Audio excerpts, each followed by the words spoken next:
Hi. So today I wrote a Substack article about the art of holding back, which made me think about just how most people in this world hold back. Basically, every talent they've ever had and people who actually do get the courage to do what they want to, they always end up succeeding, right? Because I don't think that is a thing like not achieving your dream or anything being impossible. It's just that I think most of us are very scared. Maybe because of some insecurity, maybe because of some childhood trauma, maybe because of bad friends, bad family members. But yeah, it made me think and I want to talk about it.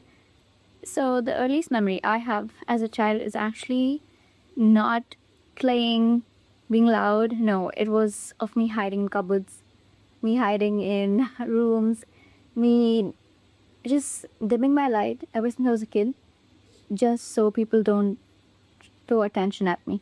Even though as a kid and even as an adult, I think everyone craves attention. They crave validation, but I for some reason, I was shy. And I think most kids are. And that ends up becoming a little laughing topic in families where you laugh and you make fun of the shy kid. You make the shy kid come up on the imaginary stage and you make the shy kid do a performance, a dance, make them sing, and the shy kid's embarrassed, they're crying, everyone's laughing.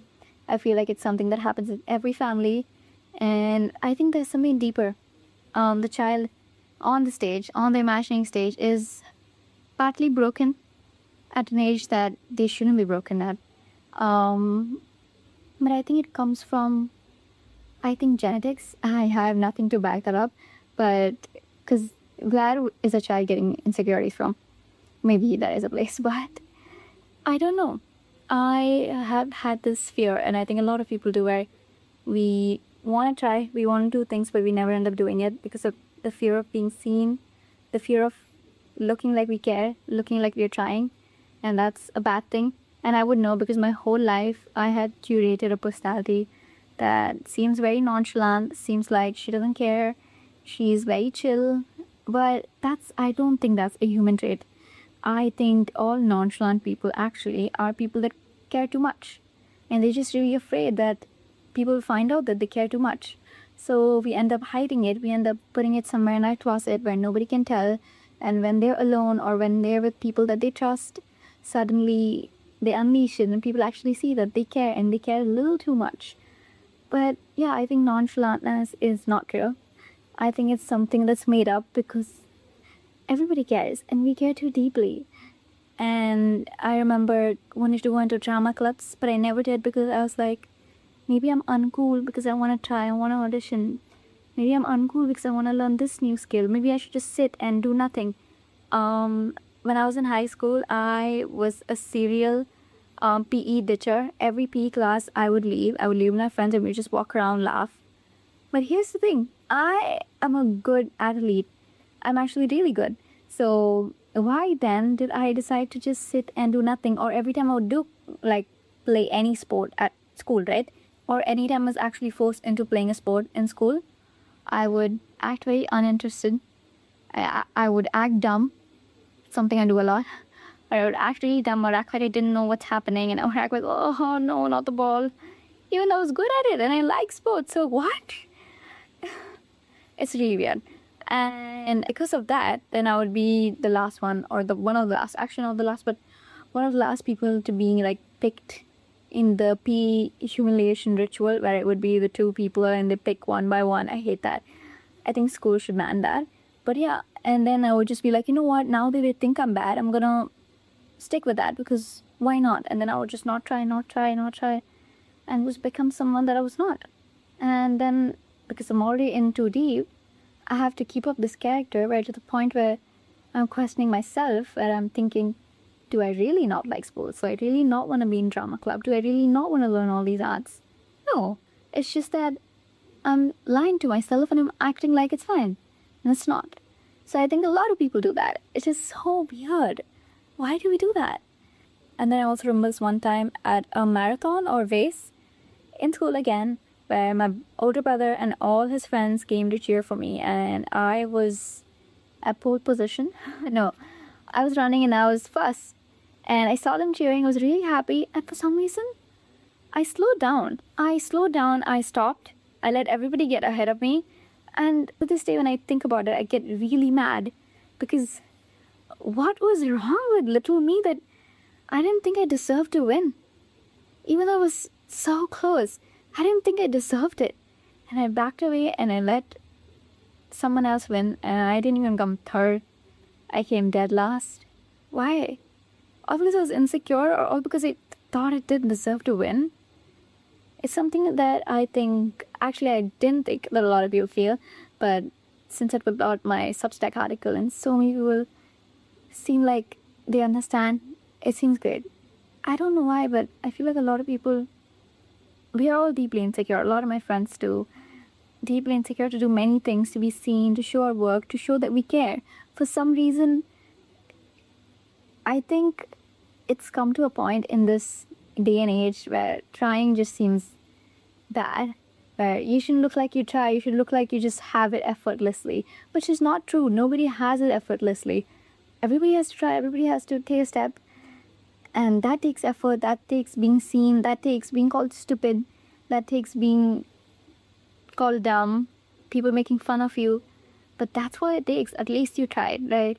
And yeah, I also remember myself making fun of people that tried because I thought it was fun to make fun of that, because I was a child and I don't know, I was a child and I wanted to seem cool, when actually in my head I was thinking how cool, this person's trying, they care so much.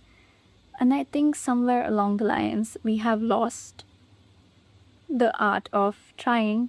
Even if we don't get somewhere in life, I think we shouldn't let our figs rot, right? I think we should try. I think we should take the leap. Even if it's too late, even if you're 50, even if you're 90, because why not? We are all going to be in sand one day. Who cares? I should have won the marathon, should have gone to the drama club, I should have participated in that one poetry contest where I ended up going and saying 3 lines that my friend told me, even though I had memorized an intricate poetry that would have won me the competition, but I decided no, as a 3rd grader. So I think the worst thing that someone could tell someone is that you have a lot of potential. So that means we're not trying too hard, we're not living up to our potential. I don't want ever someone to come up to me and be like, you have a lot of potential. And a lot of people say that.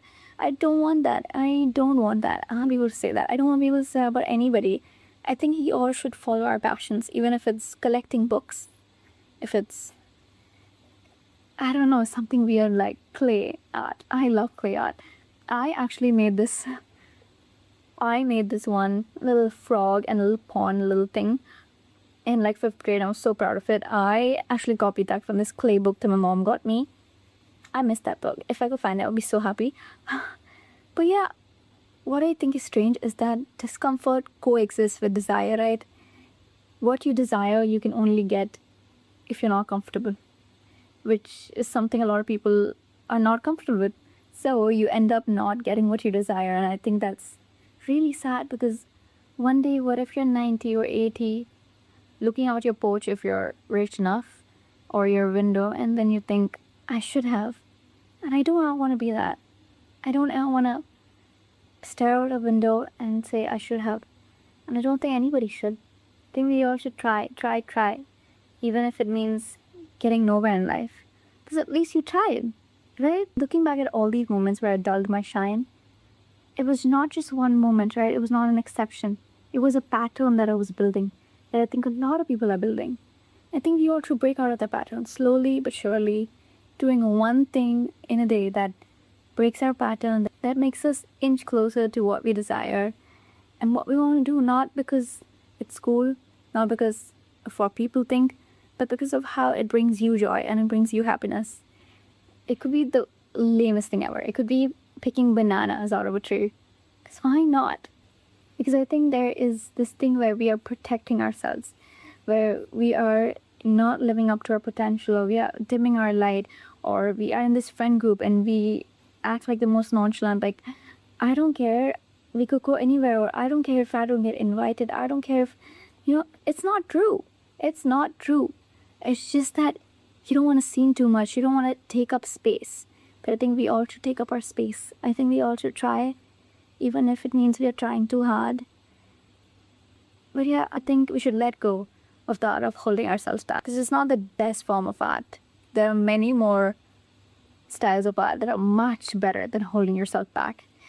Even if you seem lame, even if you seem like an idiot, like a loser, we all are going to be sad one day, and it doesn't matter.